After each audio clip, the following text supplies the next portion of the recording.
Olá, estamos de volta com mais uma aula de Direito Administrativo. Nesta aula vamos estudar, gente, sobre os agentes públicos, a sua segunda parte, beleza? Onde iremos falar sobre os cargos e empregos públicos. Vamos lá, cargos e empregos públicos. Os cargos públicos, gente, são atribuições investidas aos agentes públicos sob um estatuto próprio, que no âmbito federal temos previsto na Lei 8.112 de 1990. Para a doutrina majoritária, cargo público, gente, é o lugar inserido na organização do serviço público, que possui uma norma própria e é exercido pelo servidor público efetivo ou em comissão, com funções e prerrogativas próprias e remuneração fixada em lei. José dos Santos Carvalho Filho, ele define cargo público da seguinte forma: é o lugar dentro da organização funcional da administração direta e de suas autarquias e fundações que, ocupado por servidor público, tem funções específicas e remunerações fixadas em lei ou diploma a ela equivalente. Já o emprego público, gente, é diferente do cargo público no sentido de que, enquanto no cargo público há um vínculo estatutário, no emprego público há um vínculo contratual regido pela CLT, Consolidação das Leis Trabalhistas. Contudo, gente, ambas as vagas devem ser preenchidas por meio de concurso público, de provas ou provas em título, conforme prevê o artigo 37, inciso 2º da Constituição Federal. Entre os servidores estatutários, devem se sujeitar a um estágio probatório de 36 meses. E, quanto aos empregados públicos, eles devem se submeter a um período de experiência de 90 dias. Assim, resumindo, cargos públicos, há um vínculo estatutário, estabilidade, estágio probatório de 36 meses e são admitidos por meio de concurso público. E empregos públicos, possuem vínculo contratual pela CLT, não tem estabilidade, há um período de experiência de 90 dias e também são admitidos mediante concurso público.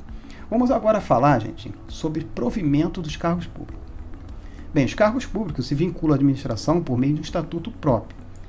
E, por meio deste, regula o vínculo que há entre o cargo público e a pessoa que assume tal cargo. Então, gente, esse ato ou fato administrativo que ajuda a preencher a vaga na estrutura da administração é que nós chamamos de provimento de cargo público. Para José dos Santos Carvalho Filho, o provimento de cargo ele pode se dar de duas formas. Pode ser o provimento originário ou o derivado.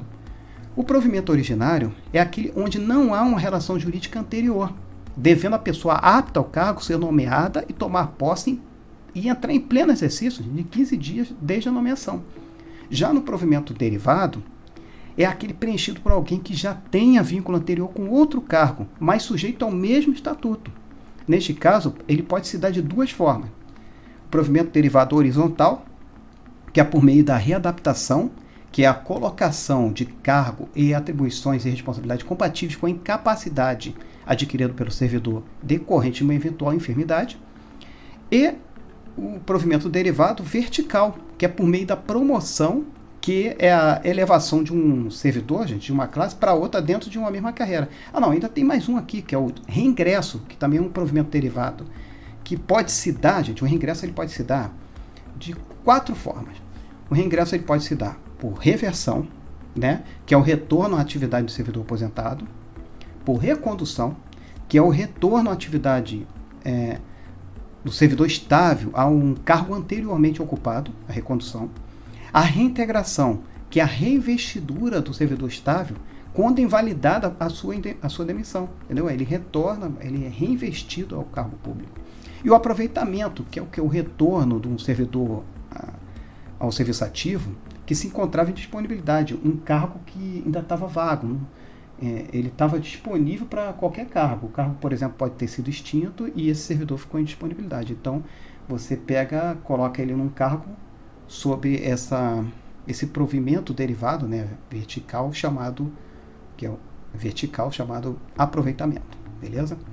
Então, com essas observações, a gente chega ao final de mais uma aula de Direito Administrativo, onde estudamos sobre os cargos e empregos públicos dos agentes públicos. Na próxima aula, iremos estudar sobre os servidores públicos, conforme a Constituição Federal, beleza? Então, vamos ficar por aqui e veremos esse assunto na próxima aula.